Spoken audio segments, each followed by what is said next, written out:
Well, welcome to the Mindful Cranks, where using your mind is not necessarily a bad thing, and where being cranky can actually be mindful. Let's crank it up. In this episode, I was fortunate to speak with Gregory Kramer, who is the founding teacher of the Insight Dialogue community. Back in 2015, I invited Gregory to be one of the keynote speakers at an international conference that I organized on mindfulness at San Francisco State University. I knew his work on Insight Dialogue, but it wasn't until recently I stumbled upon his new book, A Whole Life Path, a Lay Buddhist Guide to Crafting a Dharma-Infused Life. Very intriguing title, and I immediately knew, once I started paging through it and reading a few chapters, I immediately knew that I had to get him on the podcast. We had a very deep and free-flowing conversation. I explored with Gregory how he came to a pragmatic understanding and creative application of the Eightfold Noble Path into his daily life. This conversation was itself a living example, perhaps even a spontaneous unfolding in real time of the power of dialogue when the intention of dialogue is turned to awakening. We explore the importance of the first path factor, right view, and why it is critical to getting all of the other path factors right. We also riff on how many Western Buddhists have acquired a wrong view, a meditation-fixation, if you want to call it that, a mindfulness-only approach to practice that not only lacks a guiding right view, but fails at integrating a small fraction of time that is spent in sitting meditation with daily life. We both get a little geeky at times, pondering the meaning and implications of scriptural terms and teachings, but I think you will feel the intensity and dynamism of this down-to-earth conversation on the Buddha Dharma. I think you'll enjoy this episode very much, but first a little more about Gregory Kramer. Gregory teaches meditation, writes, and is the founding teacher of the Insight Dialogue community. He is also author of the book, Insight Dialogue, The Interpersonal Path to Freedom, with Shambhala Publications, as well as a few other books, Dharma Contemplation, Meditating Together with Wisdom Text, Seeding the Heart, Practicing Loving Kindness with Children, other books and articles. And Gregory has practiced meditation going all the way back to 1974, having studied with many esteemed monastics in Sri Lanka. Let's get to the episode. Well, I'd like to welcome Gregory Kramer to the Mindful Cranks podcast. Welcome, Gregory. Great to have you. Thanks, Ron. Really nice. Yeah. And we'll be discussing his newest book, A Whole Life Path, a Lay Guide to Crafting a Dharma-Inspired Life. And we first met at the mindfulness conference that I put on and I organized back in June of 2015. That's when I first met you, and you gave a keynote speech on Insight Dialogue. So it's been a while since we've reconnected, and once I started reading your book, I was just mesmerized by many aspects of it. One, the clarity of the writing, how engaging it was, how grounded it was in the suttas, in classical Pali suttas, and how it was focused on practice. And so we're definitely going to explore that. But maybe before we do that, and I don't really know either much about your background in terms of how did you stumble into Vipassana and Buddhist meditation. I wonder how that occurred for you. Yeah, well, I had come to, just by growing up and, I was a musician, and music seemed to be about awareness for me. and felt like intrinsically not different from let's say, a spiritual path. And I was raised with some meditation in my family, from my mother especially. But when I was visiting, I was actually at a yogic voice week long in Canada. And up the road from there was a Buddhist nun that I was introduced to. And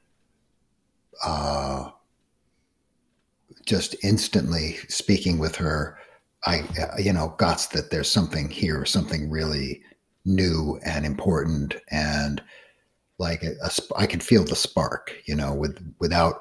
And then after we talked for like a whole day, she said, Gregory, if you want to know something, you must ask. And so I said, okay. And Agarika, how do you meditate? And,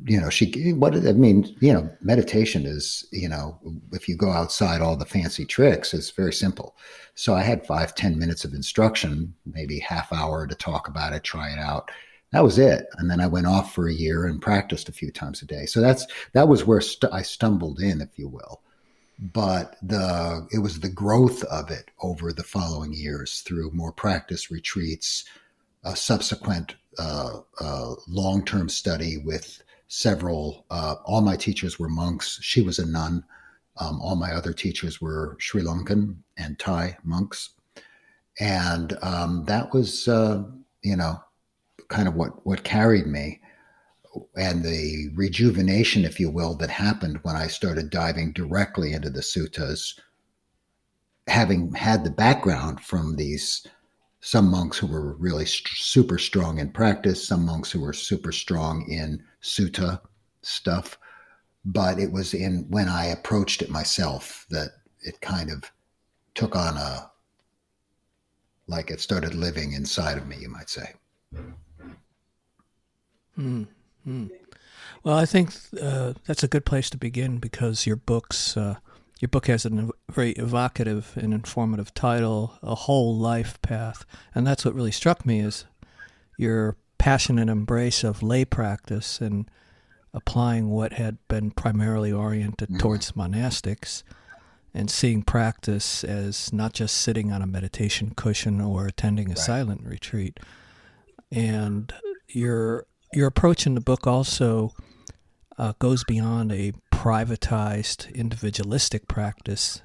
Obviously, that comes out of your previous work with Insight Dialogue. But I really appreciated this kind of vision you have of practice as being like an interpenetrating field, an all-inclusive field of practice where the boundaries between the personal, interpersonal, the social, the political, the global, the ecological are all open and permeable. And to me, that when I saw that, really up front in the book, that's why I said, I got to really read this book slowly. You got my attention. I'm so glad you did that. There's a lot of integrity in that. Yeah. And you explored the term, I don't think you haven't gotten to right intention yet, but you used the term intention very deliberately, very early on in the book. And that seems very, very important to what you're proposing as this whole life path. And that term's bandied around a lot these days, but it seems you have thought very seriously about why it is so important for practice. And I'm wondering if you could say more about that. Yeah, wow, that's a wonderful observation. The classical framework is helpful. It's not the end, but it's very, very helpful. And that is that, the first of the path factors that's mentioned is wise view or right view, which is really your perspective on life. And of course, it has to do with the basics of, do I perceive permanence where there's impermanence? Do I perceive a self where there isn't a self? That kind of thing. Do I understand and feel the impact of cause and effect in my life? But the point of that is that then becomes the basis for everything you think and do, because that's your framework, your view is going to be, oh, this is what I think will bring happiness. That's a view. This is what I think is worthwhile. That's part of your view. This is what causes pain. That's part of a view. I am alone. I am an individual pod. That is a view. All of these things are views. But the point is here that depending upon how you see the world, certain thoughts will come up, you'll pursue certain things, and you'll orient your life towards what is your sense of the good, whether it's just your own pleasure or freedom or compassion or whatever, right? So that connection between right view and right intention is sort of this classical basis. But what we can take from it, per your question, is that our intention, sankappa is a Pali, is our orientation in life. It's like where we headed, why we do what we do. We don't even need to know it, but our heart is inclined in a certain direction. It's like an emotional tone. It's a pull. It's a feeling, and we follow it, and we don't even know, right? So therefore, it guides everything. It's behind every moment by moment act, every moment by moment thought, every episodic thing we do, like, oh, I'm going to go be with a friend for the next few hours, and why we do that and how we are when we're with them. And it's behind our vows, our purpose in life, our our commitments. And so, yeah, it's powerful. And then when you get into shared intention, that's what brings the wholesome power of spiritual friendship, of community. The Doctors Without Borders, the Red Cross, is all shared intention, right? And then you have the negative shared intentions of capitalism, Right. Capitalism is a shared intention towards sensory pleasure and power and greed, right? Well, it sounds like intention in a way is non-conceptual. It's not dependent on conceptuality. Right. We'll come back to that right view point, because I really made a note of that as extremely important. But I think, tell me if you see this as well, but I think many Western lay Buddhists have the impression that Buddhism is equivalent to meditation or formal meditation. And as a result, there's kind of a rift or a separation between times of formal practice and daily living. Yeah. And so I think that goes to your point that one of my concerns is that meditation proceeds without a clear view or without a right view. So there's no real growth or continuity of practice. Yeah, I think Zen Master Dogen, he had a phrase called continuous practice.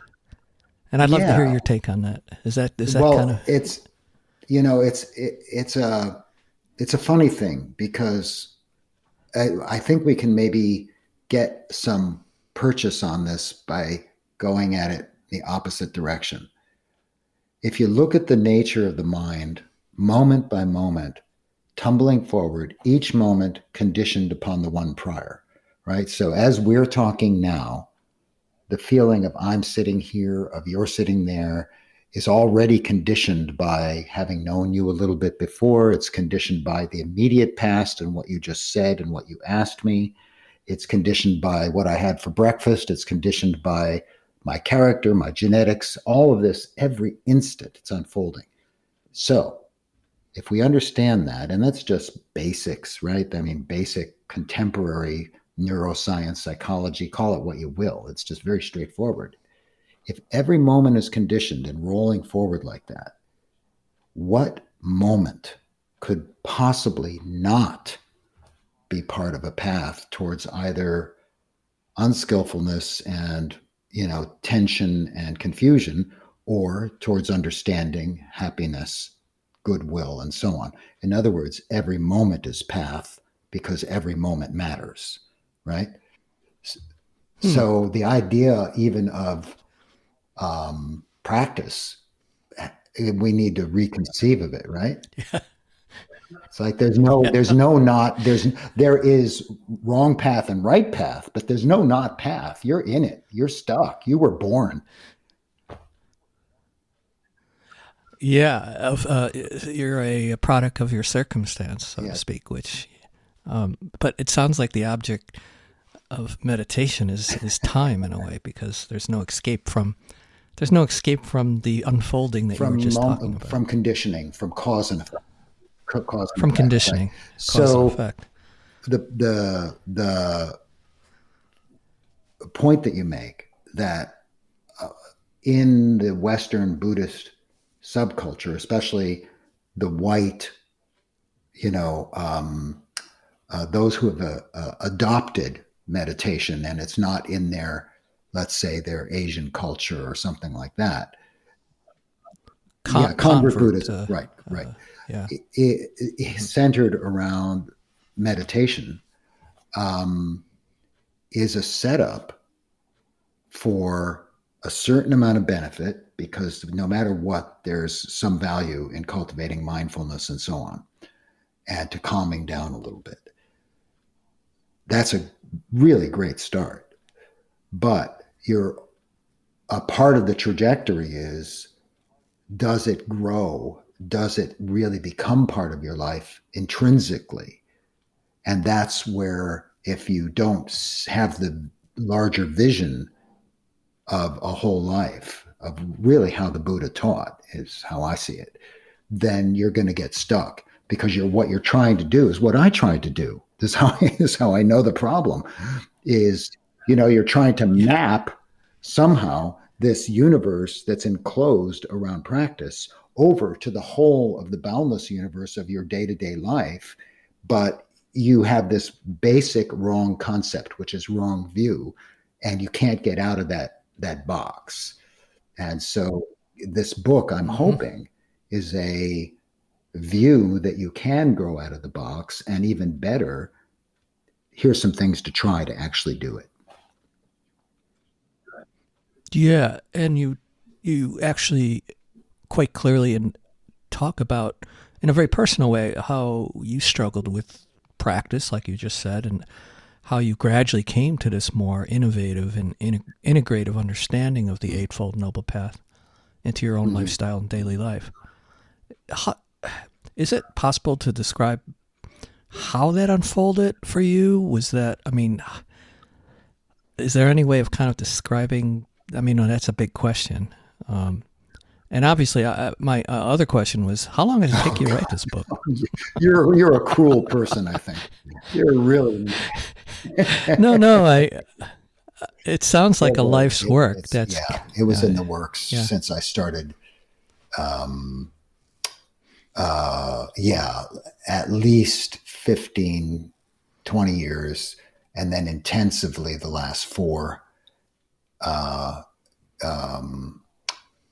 And then like pedal to the metal for maybe half a year to a year prior to publication.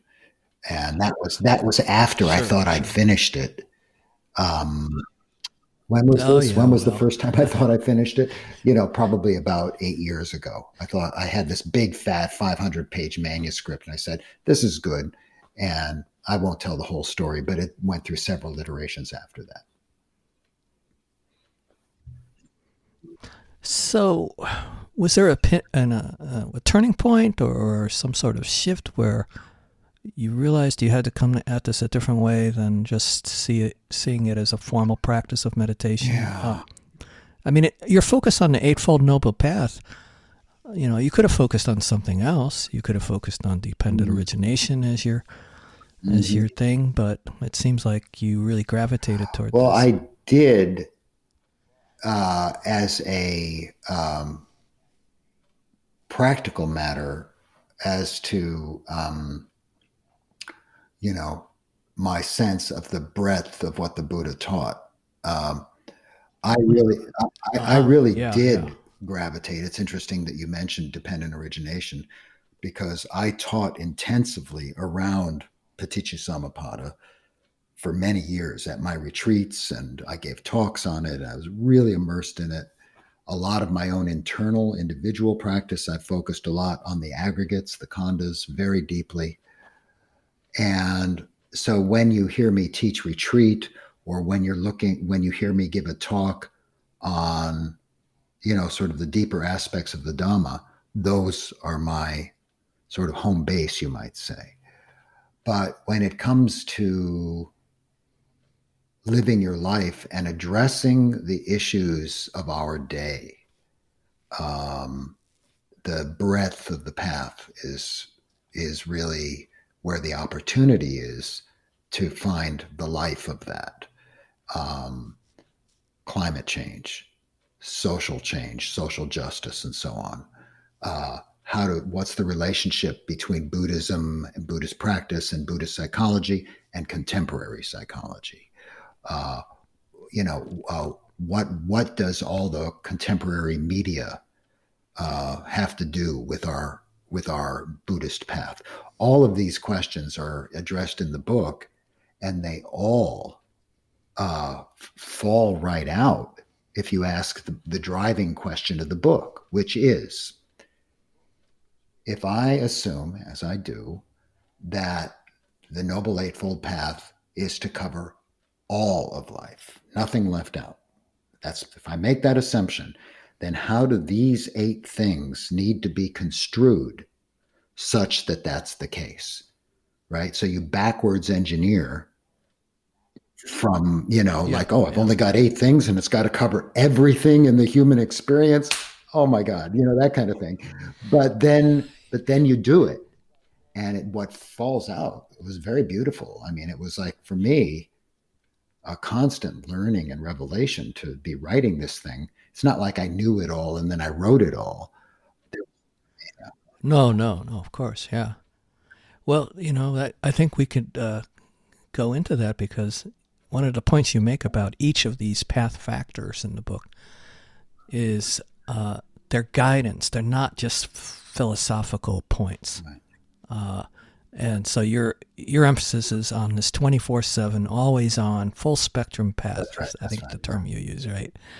And so maybe it's a good time to recircle back to this idea of right view, because that is the first path factor. And we won't have time to go into all 8 of them, of course. So you note that a wrong view, I'd like to quote you, you know that a wrong view will, quote, maintain the conditions of intoxication. And I love that word. Yeah. You use that a lot in the book, and we'll come back to that too. Maintain the conditions of intoxication and prevent the mind from settling into tranquility, concentration, and equanimity necessary for seeing the interrelated, impermanent, and empty nature of the process we call body-mind. That's what a wrong view will perpetuate, right? So, and you also point out, if people have a wrong view, no matter what it is, they'll tend to get all the other path factors wrong. Right. So that's why it comes first on the list. It's foundational. You don't even sense that there's a possibility of a better life, of a more open heart, of a more free mind, unless there's some glimpse of it. That glimpse is the beginning of right view. Or remorse at some horrible thing you did is the beginning of right view. If it's like, if you're completely amoral, if you're completely self-centered, you don't even have a glimpse outside your system, right? And that point that you made earlier, Ron, was that, that all of the teachings are practices. That's one of the 6 tenets of the whole life path. That, that means that all of those teachings, so many discourses, so much offered on so many things, it's not offered for philosophical value. It's offered because you can practice it and live the truth of it, or live the value of it. And so right view becomes the seed for all these other practices that we'll be talking about. Right action is not possible without right view. Right speech is not possible without right view, like that. I thought that was an interesting point, that somehow there's a sense that there's something more underneath, or in the midst of all the suffering that we have, or the machinations of our minds that churn out suffering. There's some sort of glimmer, I think, glimpse of that there is a possibility for something different. That to me is very important, because it's not subject to those causes and conditions. There's something more, this glimmer that we're sensing but not quite understanding. And you want to follow it. That's where right view, you see it, and right intention, you orient to it, and then you move. It's that orienting, that shift is the shift of intention coming from right view, and then your heart calls you towards what you believe is good, happy, skillful, wise, caring, whatever your values are. In this case, the values of the Dhamma, or something like I just said, and it's by contrast, this you've mentioned intoxication, we live our lives intoxicated. And that's the word the Buddha used. The Pali is asava, sometimes translated as taints or floods or outflows, right?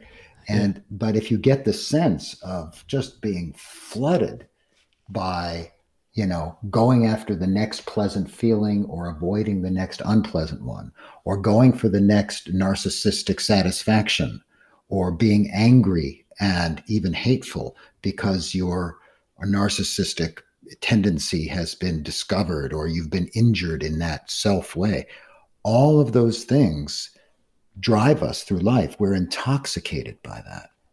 We don't have to be. It doesn't have to be. Yeah, it's interesting. It's interesting, the word intoxicated, and has the term toxic in it. Poison. And associate with pollutants or pollution. It's a form of mental pollution. But this momentum that you're speaking of, this kind of this sensuality or greed for the next sensation or the next moment, it seems that maybe we'll come back to that, because there's just something to that I'd like to explore further. The other term that you use in the book quite a bit is unbinding and untangling, or life without tangling. Tangling in what? There's a number of ways that you could sense into that. One of them is to simply stop for a minute and watch your own mind, and watch the thoughts trigger other thoughts, that trigger feelings, that trigger more thoughts, that trigger more feelings, that are connected with who you're related to and what you're relating about and what you have to do. And then it's involved in the whole systemic nature of that, and how you're situated in society and culture, and all the gender roles and all the, racial stuff that you've been imprinted with. It just goes out forever. And it's, it's just the construction of our whole identity, right? Yeah, our whole story. And it's maintained at the individual level of our neural hormonal self. It's maintained at the relational level in all of our close relations and all of our, you might say, archetypal relations, how we just are in relation. And it's maintained by social systems. And so the tangles are at every level. And the individualistic notion is that I can only deal with my own tangles. That's all that matters. And it's true. I can't untangle you, right? I can only do a certain kind of work. Right.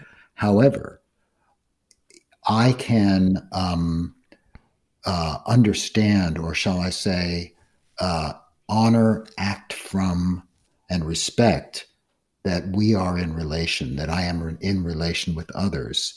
And therefore, my, shall we say, care, my generosity is also for your development of mindfulness, of morality, your development of a happy life, your development, in this case, we could go further, to justice, access to resources, and so on. It goes all out that far, this tangle. But the most, you might say, kind of micro essential nature of the tangle has to do with clinging, with grasping, and all the patterns of grasping that are tied up with each other that become what we call self. The self is nothing but the tension at the intersection of all those tangles. There's nothing there other than a pattern of tension. And so those patterns of tension can be called the tangle, right? And the untangling is the unbinding or the relaxing, the dissolving, the effacing of those patterns. That's interesting. And so it's a form of not just meditation on calm, abiding, but an active form of inquiry or skill. You use the term skillful thinking, of analyzing and understanding how this entanglement is constructed and how the self is set up in a way. I mean, isn't that part of the insight process? It is. Of the relationship between the cognitive, the affective, the intersection of awareness and experience, and also in some sense, not in some sense, but an aspect of it is the relationship between the words and the wordless, where when you can bring the mind into proximity with the the bounded, in proximity with kind of those parts of experience that are, let's say, needing attention, however you want to talk about your confusion, your sadness, your misunderstandings, your patterns that are unskillful. So the cognitive, the formal Dhamma, the language, the constructs, all of that can aim the mind towards what's going on. But then when you get there, you drop the language, and then there's this wordless apprehension of the experiencing of it, right? So it's a beautiful dance between as you say, the teachings, the conceptual, the right view, the understanding, the inquiry, and the sati, the samadhi, the mindfulness, the stillness that comes to it, and then drops the language, and then just is with the experience in a direct, wordless way. And that sort of, you might say, allows the disentangling to happen, It sounds like even that process is relational in a way, like making friends with this non-conceptual, beyond language potentiality of the mind that's not subject to the laws of cause and effect and causality and language and conditioning. It's like but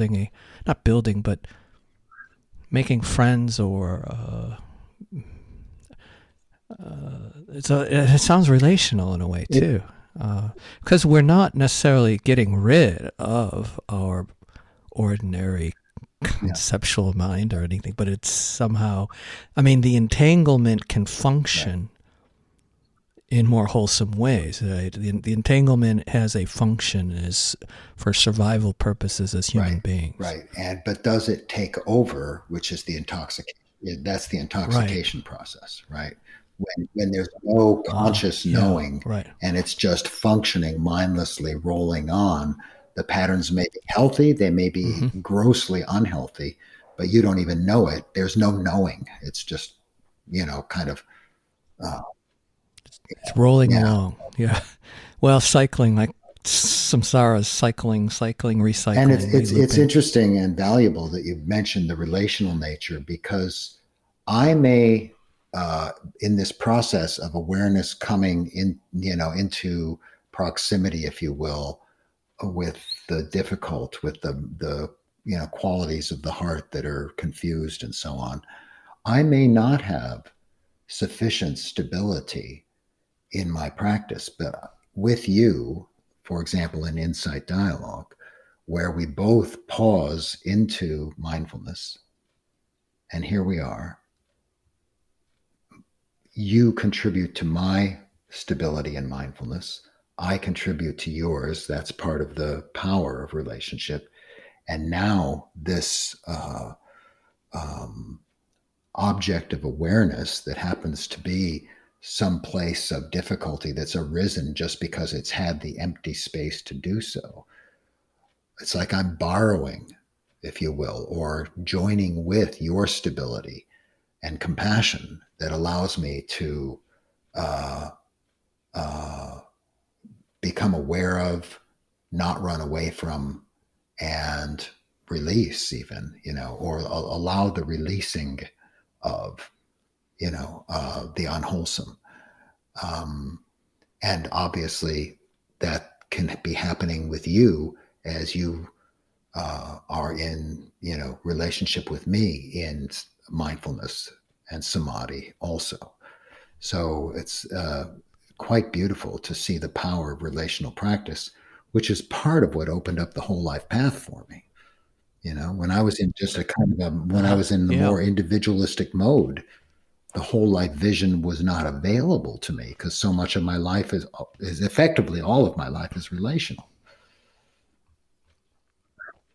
Right. And I think this is to me, one of the key contributions of your work and the book itself is that what we're doing right now is what you talk about in the book: thinking, talking, and insight. And that dialogical inquiry, that discussions and dialogues can themselves be forms of radical inquiry. And I think a lot of Westerners only see the image of the Buddha in a sitting meditation posture, and they equate the Buddha Dharma with meditation, which is fine. But as you make a very good case that the majority of the Buddhist teachings were dialogues with people, discourses. And that's remarkable. That I don't know why we don't appreciate that enough and integrate that into what we're doing in the West. There's some sort of so that's really interesting. One of the things you also talk about when you talk about suffering and the First Noble Truth, I'd like to quote something from the book here.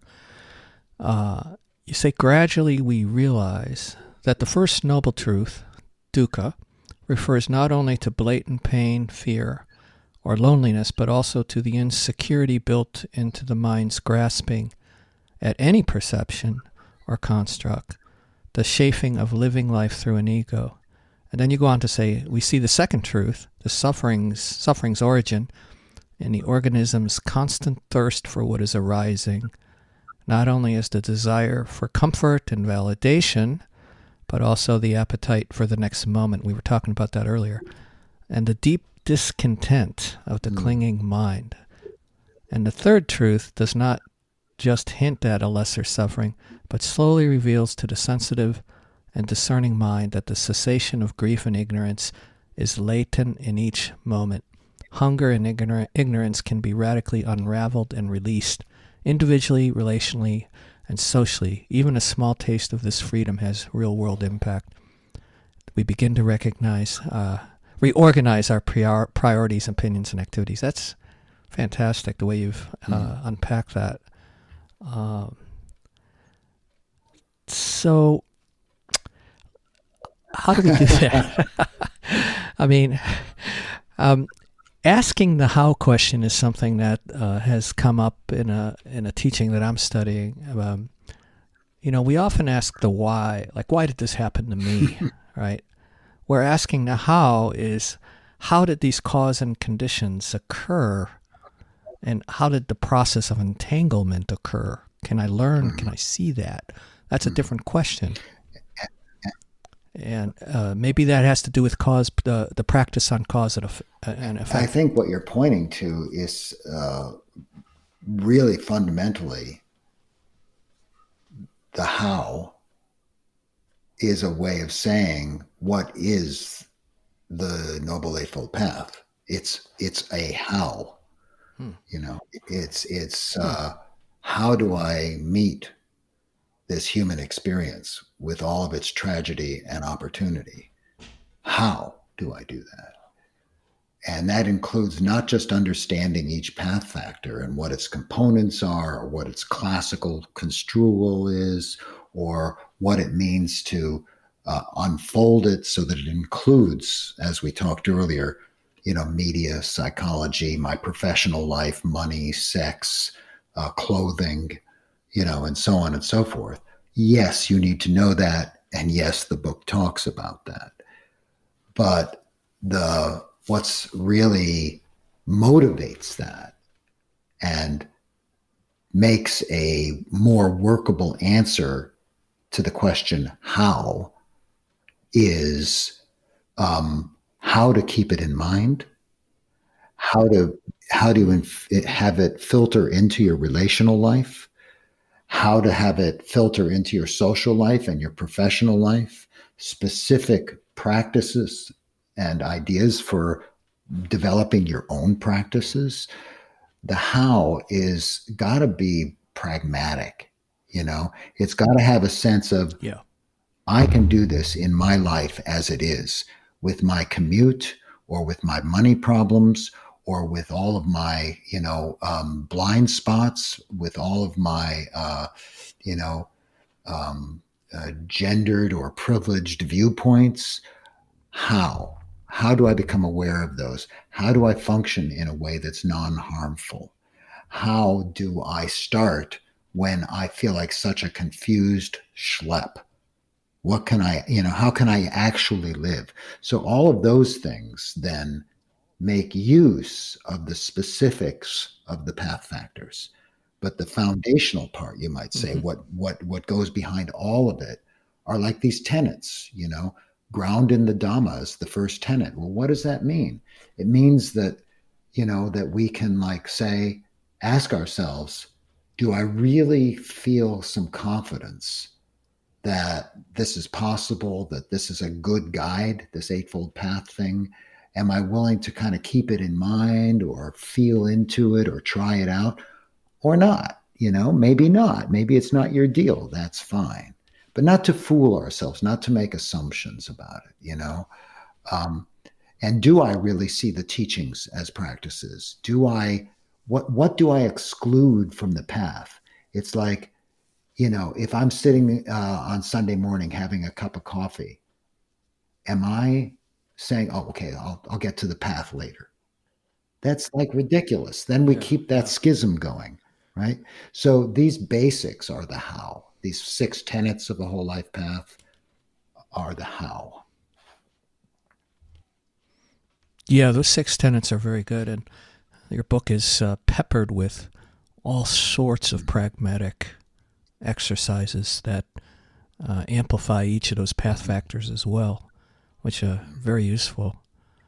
I wonder if we could talk a little bit shift gears a bit, talk a little bit about your understanding. I love that term, wise attention, and how that might differ from clinical, therapeutic, and contemporary mindfulness. The idea of appropriate or wise attention. there's a Pali term for it, of course, that you go into in the book.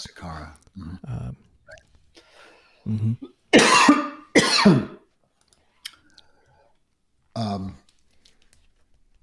Wise attention, it's interesting you should key in on that, because the Buddha said that it's sort of the root of the whole thing, because wise understanding or right view can't arise without wise attention. You have to have the voice of another and wise attention for the arising of right view. So what you pay attention to matters, is another way of saying that. And what you pay attention to, the mind grows up around it. Like if, for example, since mindfulness is such a popular practice, if you're giving a lot of attention to am I mindful or not, mindfulness will grow. If you don't give it on any attention, mindfulness won't grow. It just needs that energy of inclination. If you give a lot of attention to things that foster greed, like, how am I going to make this more money? How am I going to get more power? How am I going to get more pleasure? All those kinds of things. And if that's what you put your attention to, that's what will grow. And if you give a lot of attention, let's say, to kindness, how can I be more kind, and acting more kind and reflecting on it, or just being with people who help you incline that way, what you give attention to will form the mind, form your life. And in a much more sort of local way, by, let's say, giving attention to a certain path factor that you've not really given much consideration to, like, the details of right livelihood, or the extension and breadth of right stillness, right samadhi, right concentration. If you give that more attention, then it becomes a living inquiry. And if you don't give it attention, that's fine. It just sits where it is, or follows your media exposure and, your friendships, whatever happens to ping it from time to time, fine. But if you use that attention wisely, which implies intentionality, as we said earlier, then the cause and effect nature of the growth of the mind, of the maturation of the heart, the cause and effect will just incline that factor to have interest, have energy, and increase in persistence and efficacy in your life. Mm-hmm. Very good. I like that. And another path factor that I'd like to discuss briefly is how right livelihood seems to have been glossed over. One of my criticisms, of course, of the corporate mindfulness movement is there's little attention to asking critical questions of whether, for example, the work being performed at a particular company or the products and services are in alignment with the principles of right livelihood. I had recently, about a month ago, someone who read my book emailed me. He was a financial advisor for some prominent New York investment house, and I didn't really know why he was wanting to talk to me, but he called me and we had a Zoom call, and after reading my book, I think it generated a lot of cognitive dissonance in him, because most of his clients, because he was interested, he was doing some mindfulness practice, and most of his clients were mega rich, even some were billionaires, and it was interesting. He came from he was half black and half Hispanic, and working at this very prominent investment house. And the cognitive dissonance must have been kicked up a few notches. So I tried to respond to him the best I could. I didn't really have much to offer. but we might stay in touch. But it's interesting that in your book, this is a really underexplored path factor, I think, in our culture. Oh my God. Don't you think? Yes, absolutely. And, when I started working on the chapter on right livelihood, I wrote something and okay, it's okay, but it's not really very good.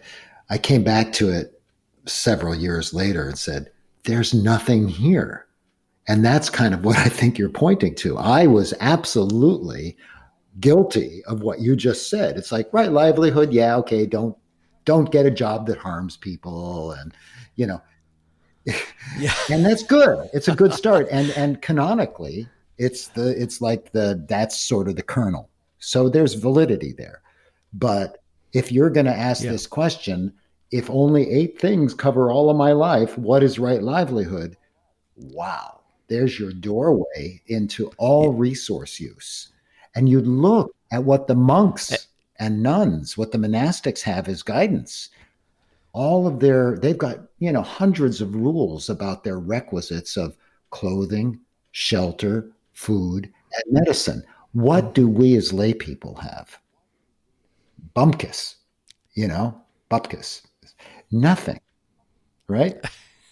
So that's where I took off from. And then you realize, wow, this is completely tied into consumerism, global warming, environmental degradation, and let alone a life of self-indulgence, greed, and blindness. Or on the other hand, a life of like sensitivity and sort of a feeling of relationship with the natural environment, with the resources that you use. All of a sudden, money becomes part of the path, and you can look at it and not shy away from it. Say, oh, it's power, it's condensed. And no matter what, anytime you touch money, you're touching the whole corrupt system. How can you have currency without knowing that this is related to taxation, to exploitation, to bad, harmful, unjust policies? But that's built into our interwoven contemporary culture unless you give up money entirely, which I'm not advocating. But how do you skillfully now turn it? How do you, with integrity, meet this and say, wow, I'm not going to let myself off the hook. I'm going to ask the hard questions. Is my house too big? Do I take care of my resources? Do I really need to drive or travel? Stuff that we all know are worth asking from a climate perspective. But do we really feel how it fits in with liberation, with the Dhamma, with our place in the world? Yeah, and it goes way beyond what the forbidden occupations were in the Iron Age.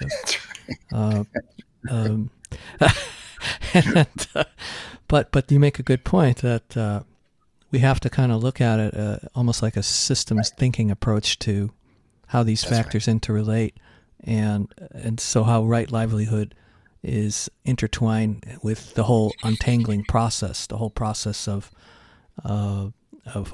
giving, right. and this is where social dukkha comes in, right. In terms of not paying attention to right livelihood on a more social level. Right. You look at the systems of greed, hatred, and delusion, not just the individual manifestations of it. And we participate in those systems. We can participate in the healing internally, relationally, and the healing of the systems. So maybe the next wave, hopefully, would be we get beyond the mindfulness revolution, have a right livelihood revolution. Yeah, that would be cool. I'll buy a ticket. So getting to right mindfulness, then, I think you make this distinction in the book, and it's something that I've also been using this terminology of looking at the Dharma, or talking about the Dharma in terms of the mundane versus the supramundane. And what I mean by that, when I say supramundane, I don't mean otherworldly, mystical. I don't mean reincarnation and all that stuff, but the notion of liberation as it's really understood by the Buddha. To me, that is still adhering to the possibility of liberation. It's a supramundane. It may be subtle. It may be a subtle aspect of the Dharma. But a lot of mindfulness teachers that I've come across claim they're teaching the Dharma, but they'll also admit that their aim is not liberation or nirvana, but simply either stress reduction or, at best, human flourishing is a term they'll use, like eudaimonia. And I know this is a contested or debatable thing. But you do say in your chapter on right mindfulness, I'll quote you, you say sati, right mindfulness, sati aimed at mundane welfare, while wholesome, is only indirectly a factor of the path. The goal of stress reduction, often repeated in connection with meditation and mindfulness, is a good example of an important mundane goal. If our aim is something like improving performance at work or in a sport, that is probably most of what we'll get from our practice. So, where do you and you talk about the 5 questions of sati too, like why am I cultivating awareness? What am I aware of? All those questions that also come into play. But do you? What I like about your work is that you haven't given up on liberation, like a lot of people have. Yeah, it's a supreme challenge, and it's one, honestly, that I approach with humility. I make no personal claims, and therefore anything that I say about it is reasonably suspect, honestly. But I'm going to tell you that, and I'll join with you in the sense of not knowing, and by not knowing, there's a sense of possibility. By ignoring it, there is no sense of possibility. You have the smallness, and trust me, I value the everyday benefits of applied mindfulness, if you will. I mean, people need to calm down. People are crazy, and it's a really good starting point for millions of people. But I think one of the difficulties that we run into is that we project or idealize this cessation or awakening, and it thereby becomes so otherworldly that you get all kinds of problems. One, I could not possibly ever experience any, have a shift of my mind that's that deep. Humble, crappy little me, no way. That's one problem. Another is you don't recognize in your own experience those aspects of awakening that are actually unfolding for you as you become more free. And we do become more free. That is a common experience. I can say I have become more free. I can't say that I'm, not full of nonsense and difficulty and so on, but I can say I am more free than I used to be. And I'm, unequivocal about that. So if that's possible, can I say it again? Like right now, could I say I could be more free? Yeah, I could say that. So you go on forever and you say, wait a minute, there's a sense of human potential here that is really quite stunning. I mean, the Buddha's vision, drawn from his direct experience, and as stated in the Third Noble Truth, the cessation is possible. the cessation of this whole mass of tangle is possible. Now, he doesn't go on to say this is exactly what it's like, but he does say many things about it, ranging from the truly, let's say, subtle, mystical, difficult to interpret, teachings, all the way to how is Nibbana visible here and now? And he says, okay, do you know when your mind is greedy? Do you know it's greedy? Yes. When your mind is in hatred, do you know there's hatred? Yes. Do you know when your mind is deluded that that's delusion? Yes. Do you know when there's non-greed? Yeah, I do. Do you know when there's non-hatred? Yeah. Do you know when there's non-delusion? Well, yeah. That's Nibbana directly visible here and now. Now, that's a pretty straightforward teaching that sounds to me like, wow, that's like very grounded and very much not out of your or my potential. And I trust that. And I also trust what little experience I've had of this is really tangled. Now it's not so tangled. I trust that. That's all simple, right? But it's much safer and easier to try to talk around it, because then you don't have to talk about the trajectory as if there really is this enormous potential of humankind, of yourself, of our relationship, and so on. It's possible. And so I ascribe to that possibility in each of us, and to the here and now visibility of it, and to the enormous subtlety of it. And it doesn't bother me that if there's a paradox in that, like how can it both be immediately visible and so subtle? That I accept that. There's a lot of paradoxes I accept in the Dhamma. Maybe that's a weakness of my mind.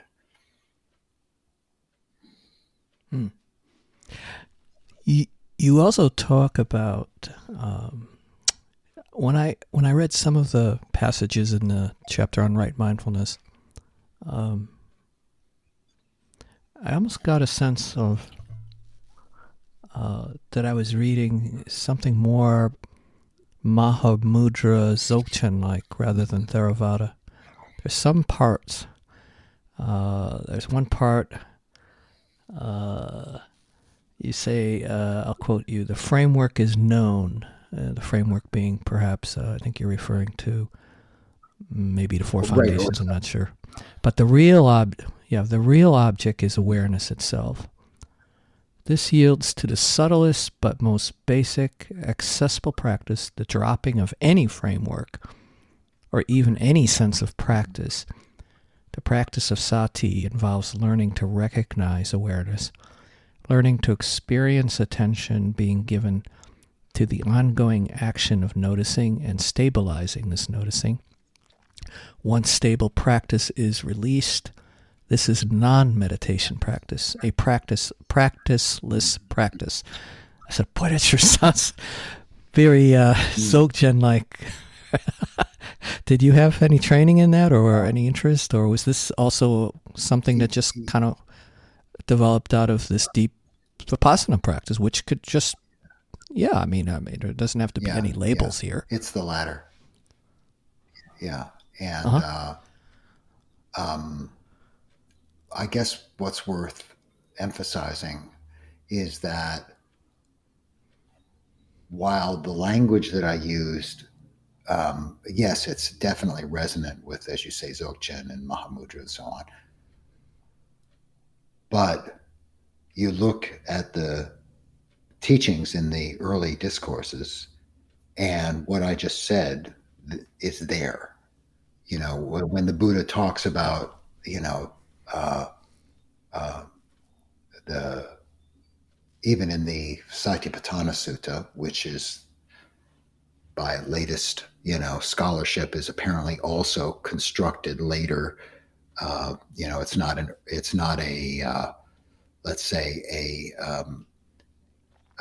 text that is assumed to be very close to what was remembered and written down at the council, but evolved from other things that were written, remembered at the council and written down.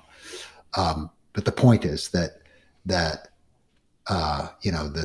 for example, or that you could be aware of, let's say, mind states like this, or just retains enough of this foundation to remain in the present moment and just basically drops the objects, and then there's just the awareness. Right? I mean, it's right there in the early teachings, but it's not emphasized because it's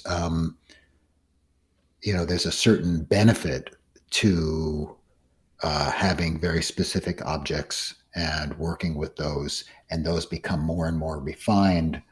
And then one begins to see the constructed nature of the whole process, and you let go, and so on, right? Mm-hmm. Mm-hmm. Yeah, that's very interesting. Yeah. And you also make another point that I really liked in this same chapter about sati. You say sati is being awake in life and intimate with actuality, yet maintaining a reference point in awareness. What is this term? What is this notion of adjacency that you use a lot when describing it in conjunction with cultivating sati? Can you explain that just briefly? Yeah. How you see that? Okay, so the experience of awareness, knowing something. Like as we're talking now, I can be aware of your image. I can be aware of the feeling of the body, and so on and so forth. So whatever it is that it happens to be known by awareness, if I simply pause and notice the, you might say the continuous upwelling of experiencing this body sitting and knowing the body sitting, there's a sense of, you might just say simply subject and object, or, awareness and object of awareness. And as the body-mind settles, those become, shall we say, proximate, near each other, like more intimate or nearby. And that's that adjacency. Now, in the subtler practices where, the stillness of the mind is developing well, the sati is stable, then that sense of intimacy with, between the knowing and the known can become, of course, free of the construction of separation. And there's the flux of experience itself. So experiencing is just happening, and it's, being experienced. Experiencing experience is what one of my teachers, Venerable Punyaji, used to say. But the same sense of adjacency can be applied in a more dynamic situation. So let's say that there's not so much samadhi, that the mind is not so still or concentrated, but there's plenty of sati, plenty of awareness moment by moment. So here I am now speaking with you, and the sense of the awareness being continuous, the non-identified sense of awareness being continuous and knowing this experience. So now there's a kind of, you might say, a more dynamic sense of adjacency where, it's like right here, and yet it's not quite so refined. So I find adjacency in the sense of being near to be a helpful way of talking about mindfulness. Not the only way, just a helpful way. And it's much more dynamic it seems like it's tracking movement. It's not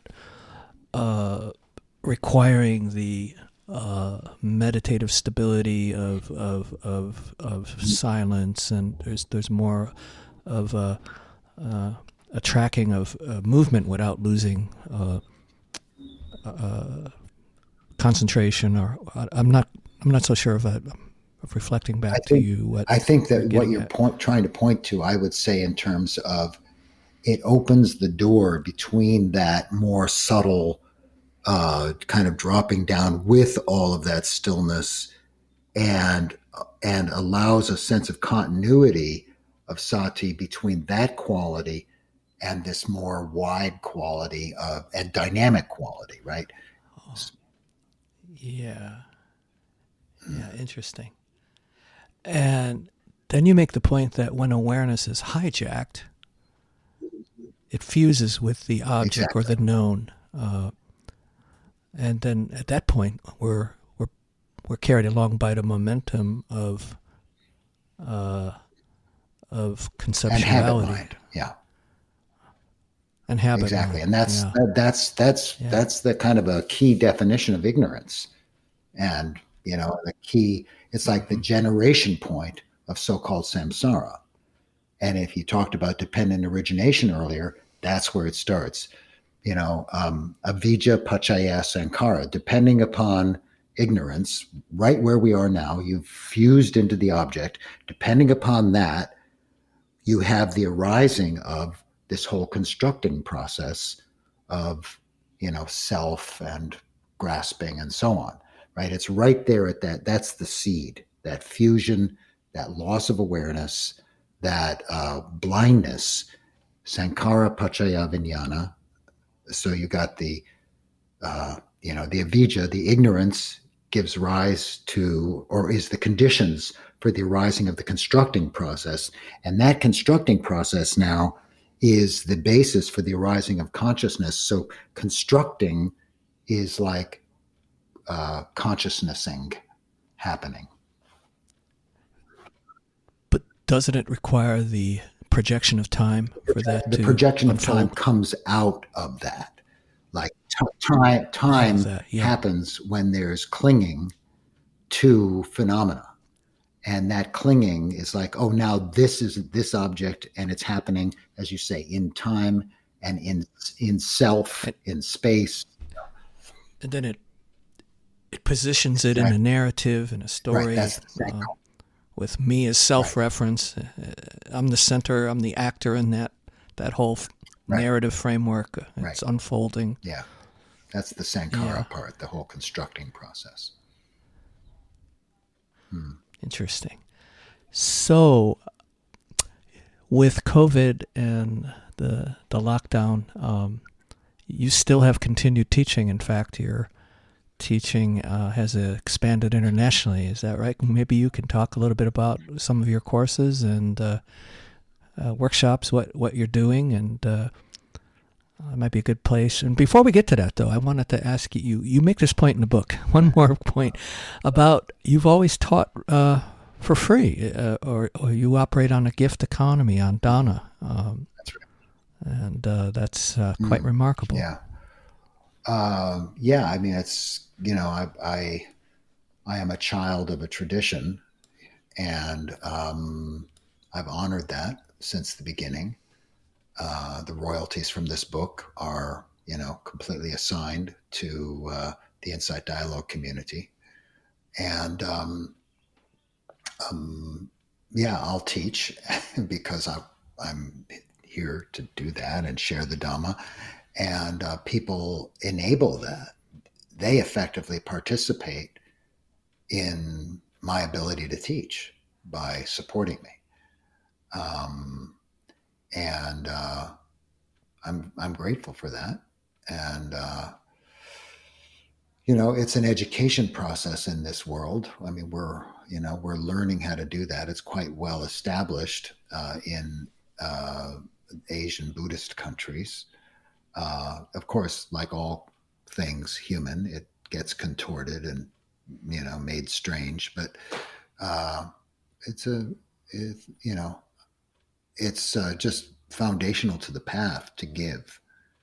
That's that's a prerequisite, you might say, of the Noble Eightfold Path is giving, literally giving, and not just giving nice thoughts is good, but also there's the practical world we live in. So I'm participating in that. Yeah. Yeah. Thanks for bringing that up. Yeah, I'll have some links on the show notes to your community, the Insight Dialogue community, and some of your teaching courses and things like that. Well, Gregory, this has been a fascinating and deep and wonderful conversation. I learned a lot, and just having this conversation, this dialogue, to me, I felt like I've been practicing with you. That's the best, man. That's like when it gets, it's like, okay, Right. It's not separate, huh? Right. Yeah.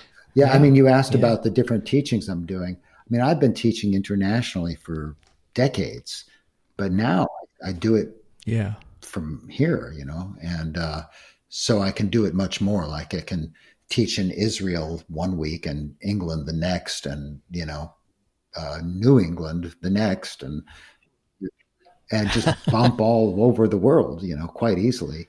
Although losing the embodiment of in-person practice is it's a hard thing in some ways, especially for Insight Dialogue Retreat. But the Insight Dialogue online practice at insightdialogue.org is where you would go to investigate that. Has gotten to be very high quality, with really good teachers and facilitators and courses and drop-in groups. And it's remarkable, the quality of practice that can happen and the understandings of Dhamma that are enabled through that doorway. So as much as I might miss, or shall I say bemoan, the absence of the in-person retreat experience, it's just one slice, and so if you go to either gregorykramer.org or insightdialogue.org, you'll see, where the different teachings are available at that time that you happen to look it up. Well, that's great. Well, I appreciate it again for giving your time. I want to say again, Ron, that I so appreciate that you actually, looked at the book and, read it with care and gave it some thought. And it's all highlighted in yellow. Yeah. Well, that's great, because it sets us up to really do something, I think, more enjoyable, more useful. So thanks a lot for that. Sure. Thank you.